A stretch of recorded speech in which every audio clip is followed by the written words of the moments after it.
Pontiac was once one of America's most iconic performance automotive brands. The brand released models such as the GTO, Trans Am, Firebird, and had a very distinct driving excitement brand identity. During its peak in the 60s and the 70s, it was GM's third best-selling division and was a cultural staple, being featured in movies, pop culture, and by all metrics, it was a globally recognized automotive giant. But by 2010, Pontiac was dead. The entire brand was discontinued during GM's restructuring, ending the legacy of an 84-year-old brand. Today we'll explore Pontiac's rise, its fading identity, the corporate missteps, and the financial collapse that led to the end of the brand. So to fully understand why Pontiac was killed off, we need to go back to Pontiac's origins inside early General Motors. Before Pontiac ever existed, there was Oakland.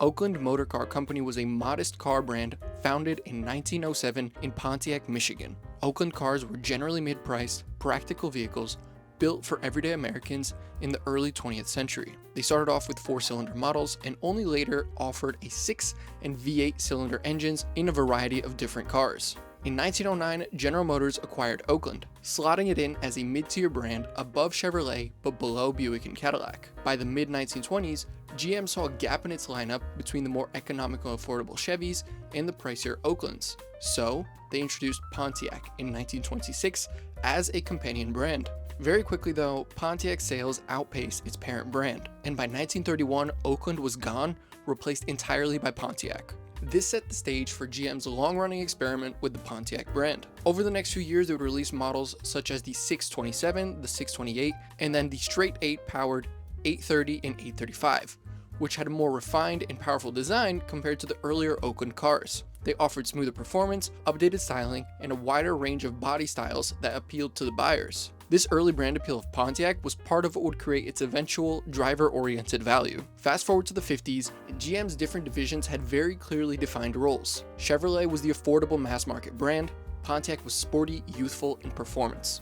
Oldsmobile was aspirational and progressive, Buick was premium comfort, and Cadillac was the luxury brand. Pontiac's real identity solidified in the early 1960s, under then-President Seaman Knudsen and John DeLorean, the chief engineer. They pushed to build cars for younger buyers, with more aggressive styling and more performance models. GM management initially resisted these moves due to internal politics. But DeLorean, as Pontiac's chief engineer, spearheaded the development of high-performance V8s and iconic models like the Tempest, Le Mans, and eventually the GTO. DeLorean eventually bypassed GM policy by making the 1964 GTO an option package. To this day, the creation of the GTO is considered by many to mark the birth of the muscle car segment. After this, Pontiac's image sharpened in one that was fast, rebellious, and exciting. And by the mid-60s, Pontiac had become GM's second best-selling brand, selling over 870,000 units in the year 1969. Models such as the GTO, Firebird, and Trans Am ended up defining Pontiac's performance image during the 60s and the 70s. The brand had a much younger consumer base than Buick and Oldsmobile, and helped GM dominate the US market as youth culture exploded in the 60s and the 70s. A strong presence in motorsports helped build the brand's credibility, featured in Trans Am racing, NASCAR, and even drag racing. The brand was also heavily featured in pop culture, in the 1977 film Smokey and the Bandit, seeing the Firebird and Trans Am see a massive rise in sales despite more intense regulations around emissions at the time. The popularity and cultural features resulted in Pontiac consistently ranking top 3 in sales among GM's automotive divisions. Pontiac had an identity that was distinct from all the other brands, but soon major industry shifts were coming that would undermine everything that the brand stood for. In the 70s, multiple regulatory environmental changes rocked the brand. The oil crises of 1973 and 1979 and emissions regulations forced GM to downsize and depower its performance vehicles. This was Pontiac's core differentiator that was now becoming politically and economically inconvenient. At the same time, as competition from abroad from German and Japanese automakers got more intense,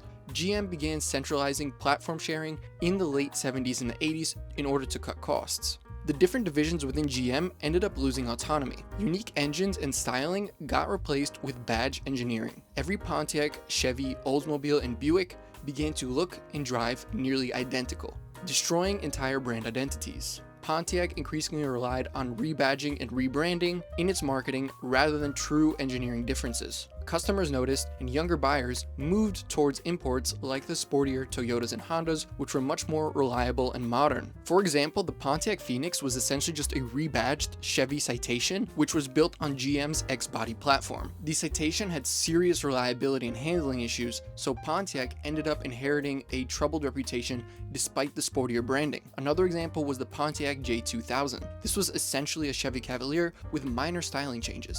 The consolidation made it hard for Pontiac to maintain a distinct brand identity, since customers could just buy a cheap Chevy with identical features and styling for a cheaper price. Sales would end up peaking for Pontiac in 1984 at around 900,000 units, but would never return to those levels again. It was during the 90s that Pontiac attempted multiple reinventions, but mostly failed due to GM's internal structure and cost restraints. At the time, the Grand Prix, the Firebird, and the Trans Am still attracted enthusiasts, but weren't segment leaders by any means. Competitors like the Chevy Camaro, Ford Mustang, and the Dodge Challenger were outselling Pontiacs and offered more features and styling. Pontiac's designs and technology were increasingly seen as dated, and marketing was just not as good compared to their rivals. In 2002, GM decided to discontinue the F-Body platform entirely, ending the production of the Firebird and the Trans Am, two models which had served as the brand's performance icons for decades. Once the F-Body platform was retired, Pontiac no longer had a flagship performance car, leaving models like the Grand Prix and the G6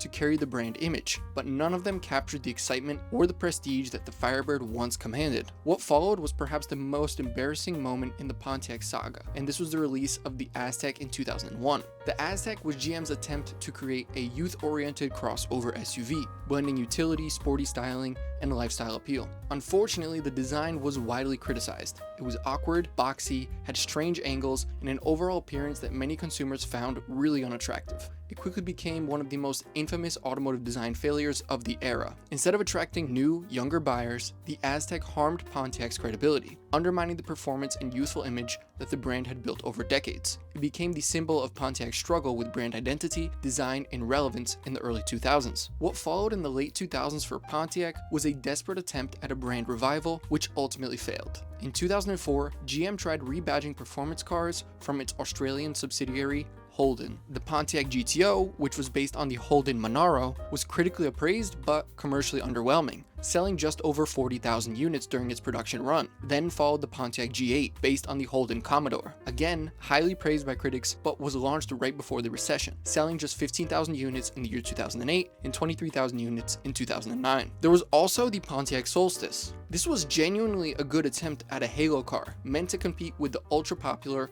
lightweight Japanese and German sports cars of the time, such as the Mazda Miata, Porsche Boxster, and Honda S2000. But again, weak sales numbers of only 66,000 units between 2006 and 2010 meant that the model's life was short-lived. The key problem across all these attempts by Pontiac at a revival was that there was no consistent strategy. Pontiac lacked the autonomy from GM or the proper funding to completely reinvent itself. Everything that had made Pontiac stand out had been diluted for decades. On top of everything, the 2008 financial crisis loomed around the corner. The crisis ended up devastating GM's sales, especially for its lower volume brands. And in June 2009, GM filed for Chapter 11 bankruptcy. As part of the government bailout, GM was forced to streamline operations and cut its unprofitable or redundant brands. Pontiac's position inside GM was unstable. By 2008, sales had fallen to 178,000 units annually, down from 850,000 in the 80s. Pontiac had no clear identity, it wasn't premium like Buick, didn't have the sheer volume of Chevy, and it wasn't luxury like Cadillac.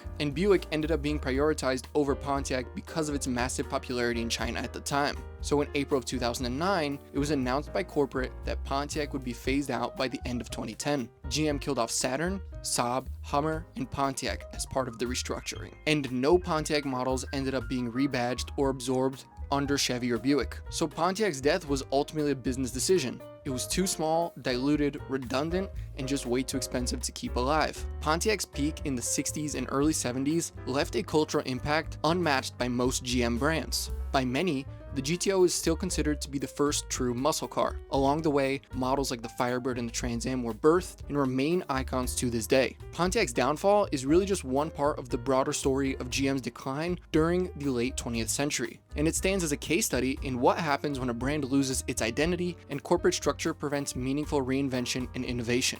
Thank you for watching the video. My name is Nick. If you're interested in seeing more business videos like this in the automotive and tech categories, definitely consider sticking around. I'll see you in the next video. Bye bye.